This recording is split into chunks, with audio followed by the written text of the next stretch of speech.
है साथियों, मैं मंगल प्रसाद निषाद, आपका हमारे YouTube channel MPN online study पर स्वागत है। तो दोस्तों, हम बात करेंगे वृत्तीय माप। जी हाँ, इसके पहले जो चैप्टर खत्म चला था, पूरा हुआ था, वो हुआ था त्रिभुज के बारे में। तो मैथ की क्लासेस शुरू हो गई हैं। तो जो भी हमारे चैनल पे नए हैं उनसे रिक्वेस्ट है कि चैनल को जरूर सब्सक्राइब कर लें, क्योंकि मैथ की क्लासेस शुरू हो गई हैं। तो अगर आप पॉलिटेक्निक या रेलवे एग्जाम की तैयारी या SSC की तैयारी कर रहे हैं तो प्लीज़ हमारे चैनल को ज़रूर से ज़रूर सब्सक्राइब कर लें। तो चलिए हम आगे बात करते हैं। जी हाँ, वृत्तीय माप क्या होता है, जिसे हम सर्कुलर मेजर के नाम से जानते हैं। तो चलिए वीडियो को आगे बढ़ाते हुए हम बात करेंगे वृत्तीय माप के बारे में। तो वृत्तीय माप को जानने से पहले हम बात करेंगे सबसे पहले कि कोण क्या होता है। जी हाँ, एंगल जिसे हम कोण के नाम से जानते हैं क्या होता है। तो जैसे कि आपको दिख रहा है कि जब कोई किरण OA, आप फिगर में देखिए कि जब कोई किरण, एक किरण है OA आपको दिख रही है अपनी प्रारंभिक स्थिति से, अपनी प्रारंभिक स्थिति आप देख रहे हैं, प्रारंभिक स्थिति OA, ये आपकी प्रारंभिक रेखा है या प्रारंभिक स्थिति है, से अंत बिंदु OA के परितः घूमकर, ये रेखा जो है इस O के परितः घूमकर B पर चली जाती है। ये रेखा जो है इसी O के परितः घूमकर B पर चली जाती है। अर्थात B पर जाने का आशय हुआ कि O B पर पहुंच गई, या अंतिम रेखा हो गई ना OB। OA से प्रारंभ हुई, O के परितः घूमकर OB पर पहुंच गई। तब जो है हमें जो कोण प्राप्त हुआ साथियों, वो हुआ AOB। कोण AOB प्राप्त हुआ। तो चलिए आगे देखते हैं। आपको समझ में आ गया होगा कि कोण किसे कहते हैं। तो साथियों, जो बीच में सदैव मान जैसे AOB, तो साथियों बीच में जो होता है हम उसी का मान ज्ञात करते हैं। सबसे पहले आप ये जान लीजिए, जो कि बहुत ही जरूरी है। तो चलिए अब हम आगे बात करते हैं। प्रारंभिक रेखा से अंतिम रेखा में घूमती है उसी के माप को हम कोण की माप कहते हैं। जी हाँ, प्रारंभिक रेखा आप देख रहे हैं, प्रारंभिक रेखा से घूमने को, प्रारंभिक रेखा थी जो कि आप देख रहे हैं कि O के सापेक्ष घूमकर ये यहाँ पर B पर आ गई। तो अब ये रेखा जो हो गई OB हो गई। तो आप देखेंगे इसी जो घूमने की माप हुई, इसी को हम कोण की माप कहते हैं। और यहाँ पर जो आप देख रहे हैं, यहाँ पर कोण हुआ जो कि थीटा, एक कोण प्राप्त हुआ। अब यदि किरण वामावर्त अर्थात एंटी क्लॉकवाइज, मतलब घड़ी के विपरीत दिशा में अगर घूमती है, तब जो कोण बनेगा दोस्तों, उस समय कोण जो होगा धनात्मक अर्थात पॉजिटिव होगा। यदि यही रेखा जो है क्लॉकवाइज अर्थात घड़ी के सुई की दिशा में घूमेगी, तो जो कोण बनेगा इसके बीच में वह हमेशा निगेटिव होता है। तो उम्मीद है कि आप समझ गए होंगे कि कोण कब पॉजिटिव बनता है और कब निगेटिव बनता है। तो चलिए आगे चलते हैं। अब हम जानेंगे कि कोण मापन की पद्धतियाँ क्या है। जी हाँ, क्या क्या पद्धतियाँ हैं जिसमें हम कोण को मापते हैं। तो चलिए सबसे पहली पद्धति जो है वह है इंग्लिश सिस्टम अर्थात मीट्रिक पद्धति, ब्रिटिश पद्धति। तो इंग्लिश पद्धति में हम कैसे कोणों को नापते हैं, चलिए पहले हम बात करते हैं। तो कोण नापने की जो पद्धति हैं साथियों, 3 हैं, अंग्रेजी पद्धति, फ्रेंच पद्धति और वृत्तीय पद्धति। तो चलिए हम देखते हैं तीनों में किस प्रकार से कोणों को हम नापते हैं। तो आप वीडियो पर लास्ट तक बने रहिए। आपको जो ना समझ में आए आप कमेंट बॉक्स में ज़रूर पूछ सकते हैं। तो चलिए पहले हम इंग्लिश पद्धति में देखते हैं। इस पद्धति से कोणों को हम अंश में मापते हैं। जी हाँ, अंग्रेजी वाले पद्धति में हम क्या करते हैं, कोणों को अंश में नापते हैं। जैसे एक समकोण बराबर जो होता है 90 अंश होता है। तो जितने भी कोण होंगे वह अंश में होंगे। तो एक समकोण बराबर कितना होगा साथियों, 90 अंश होगा। और एक अंश बराबर जो होता है वह 60 मिनट के बराबर होता है। और 1 मिनट जो होता है साथियों वह 60 सेकंड के बराबर होता है। यह जो है अंग्रेजी पद्धति में है। फिर से देखते हैं, आपको शायद समझ में ना आया हो, फिर से देखते हैं। एक समकोण बराबर जो होगा 90 अंश होगा, और एक 90 अंश बराबर जो होता है 60 मिनट होता है, और 1 मिनट बराबर जो होता है साथियों 60 सेकंड होता है। यह अंग्रेजी पद्धति में होता है। अब हम आगे बात करते हैं फ्रेंच पद्धति। जी हाँ, फ्रेंच पद्धति क्या है? फ्रेंच पद्धति जो है साथियों वह जो है 100 पर आधारित होता है। जी हाँ, यह 100 पर आधारित होता है और अंग्रेजी पद्धति जो होता है वह 60 पर आधारित होता है। तो चलिए आप देखते हैं। तो इस पद्धति में साथियों हम कोणों को जो है अंश में नहीं नापते बल्कि हम ग्रेड में नापते हैं।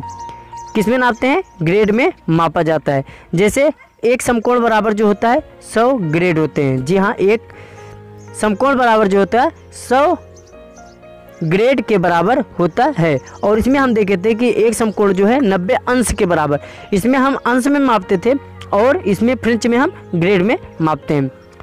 और एक ग्रेड बराबर जो होता है वह होता है 1000 मिनट के बराबर होता है एक ग्रेड। उसके बाद और एक मिनट बराबर जो होता है साथियों 100 सेकंड के बराबर होता है, जो कि फ्रेंच पद्धति में इसी प्रकार से हम मापते हैं। तो अब चलिए हम देखते हैं कि वृत्तीय पद्धति में अर्थात सर्कुलर सिस्टम में कैसे मापते हैं हम कोणों को। इस पद्धति में कोणों को रेडियन में मापा जाता है। जी हाँ, इस पद्धति में हम जो है कोणों को किस में मापते हैं? रेडियन में नापते हैं। एक रेडियन जो होता है वह कोण होता है जो किसी वृत्त की त्रिज्या के बराबर लंबाई के चाप द्वारा उस वृत्त के केंद्र पर आंतरिक किया जाता है, वही जो है साथियों एक रेडियन होता है। और हम एक रेडियन को एक अंश के रूप में भी लिख सकते हैं। तो चलिए अब हम आगे बात करते होंगे। उम्मीद है आपको समझ में आ गई होगी कि इंग्लिश सिस्टम क्या है, फ्रेंच सिस्टम और सर्कुलर सिस्टम क्या होता है। तो चलिए अब हम आगे बात करते हैं साथियों रेडियन कोणों की माप। तो किस प्रकार से हम रेडियन में कोणों की जो है माप करते हैं, तो देखते हैं। अगला है रेडियन में कोणीय माप अर्थात एंगल मेजर इन रेडियन।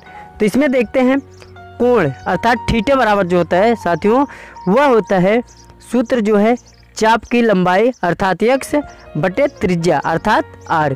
यह जो होता है कोण निकालने का सूत्र होता है, बराबर जो मान आया वह रेडियन में आएगा। तो उम्मीद है आपको सूत्र भी समझ में आ गया होगा। अब चलिए हम आगे बात करते हैं। आप वीडियो पर लास्ट तक बने रहिए। अगर आपको जो नहीं समझ में आया आप कमेंट बॉक्स में ज़रूर पूछ सकते हैं।